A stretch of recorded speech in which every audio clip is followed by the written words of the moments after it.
മലപ്പുറം ജില്ലാ മുൻ പോലീസ് മേധാവി സുജിത് ദാസ് ഉൾപ്പെടെ 3 പോലീസുകാർക്കെതിരെ പീഡന പരാതിയുമായി പൊന്നാനി സ്വദേശിയായ വീട്ടമ്മ. ഭർത്താവിനെതിരെ പരാതി പറയാനെത്തിയപ്പോൾ പോലീസുകാർ പീഡിപ്പിച്ചെന്നാണ് ആരോപണം. നിയമപരമായി നേരിടുമെന്നും ഗൂഢാലോചനയാണ് പരാതിക്ക് പിന്നിലെന്നും പോലീസുകാർ പറഞ്ഞു. ഇതിന്റെ കൂടുതൽ വിവരങ്ങൾ മലപ്പുറത്തു നിന്നും സ്വാലിഹ് നൽകും. മലപ്പുറം SP ആയിരുന്ന സുജിത് ദാസ്, അതോടൊപ്പം തന്നെ DYSP ബെന്നി, CI വിനോദ് തുടങ്ങിയവർ പരാതി പറയാനെത്തിയപ്പോൾ പീഡിപ്പിച്ചുവെന്ന ആരോപണവുമായാണ് പൊന്നാനി സ്വദേശിനി രംഗത്തെത്തിയത്. ഈ 2022 ഈ സംഭവം നടക്കുന്നത്. ഒരു ഭർത്താവിനെതിരെയുള്ള പരാതിയുമായി സ്റ്റേഷനിൽ വന്നപ്പോൾ അന്ന് SHO ആയിരുന്ന വിനോദ് പീഡനത്തിനിരയാക്കി എന്ന് DYSP ബെന്നിക്ക് പരാതി നൽകുന്നു. പിന്നീട് DYSP ബെന്നിയും വിനോദും ചേർന്ന് പീഡിപ്പിച്ചുവെന്ന് സുജിത് ദാസിന് പരാതി നൽകുന്നു. അന്ന് SP ആണ് സുജിത് ദാസ്. അതിനുശേഷം SP-യും പീഡിപ്പിച്ചുവെന്ന ആരോപണവുമായാണ് ഇന്ന് മാധ്യമങ്ങൾക്ക് മുൻപിലെത്തിയത്.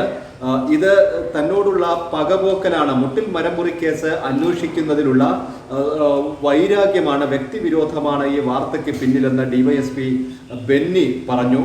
തെറ്റായ, കെട്ടിച്ചമച്ച, 1% പോലും സത്യമില്ലാത്ത ഒരു വ്യാജ ആരോപണം. ഞാൻ ഈ പരാതിയെപ്പറ്റി അന്വേഷണം നടത്തിയിട്ട് ആ പരാതി കളവാണെന്നുള്ള റിപ്പോർട്ട് കൊടുത്ത ശേഷം ഇത് മറ്റൊരു DYSP കൊണ്ടും കൂടെ അന്വേഷിച്ച ശേഷം മാത്രമാണ് ക്ലോസ് ചെയ്യുന്നത്. അതിനെ ബോധപൂർവം ആരൊക്കെയോ ഗൂഢാലോചന നടത്തി ചെയ്ത സംഗതി, അത് മാത്രമാണ് പറയാനുള്ളത്. പുറത്തുവിട്ട ചാനലിൻ്റെ ആൾക്കാർ തന്നെയായിട്ട് സംശയിക്കുകയാണ്.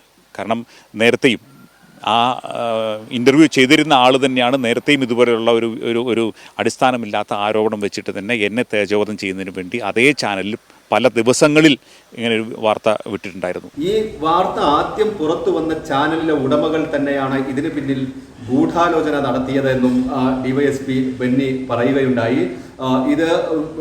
ഇത്തരത്തിലൊരു സംഭവം നടന്നിട്ടില്ല. ഇത് വളരെ വ്യക്തമായി അന്വേഷിച്ച കേസുകളാണ്, ക്രൈംബ്രാഞ്ചും അന്വേഷിച്ച കേസുകളാണ്. ഒരു തെളിവുമില്ലാത്തതിനാൽ ക്ലോസ് ചെയ്ത കേസുകളാണ്. ഈ DYSP ബെന്നിയോടുള്ള പകപോക്കലാണ് ഇപ്പോൾ ഈ വാർത്തയ്ക്ക് പിന്നിലെന്ന് SHO ആയിരുന്ന വിനോദ് പറഞ്ഞു. ഈ സ്ത്രീ മുമ്പ് പലർക്കും എതിരെ പരാതി കൊടുത്ത് പണം തട്ടിയിട്ടുണ്ടോ എന്ന രീതിയിൽ അന്വേഷിച്ചു.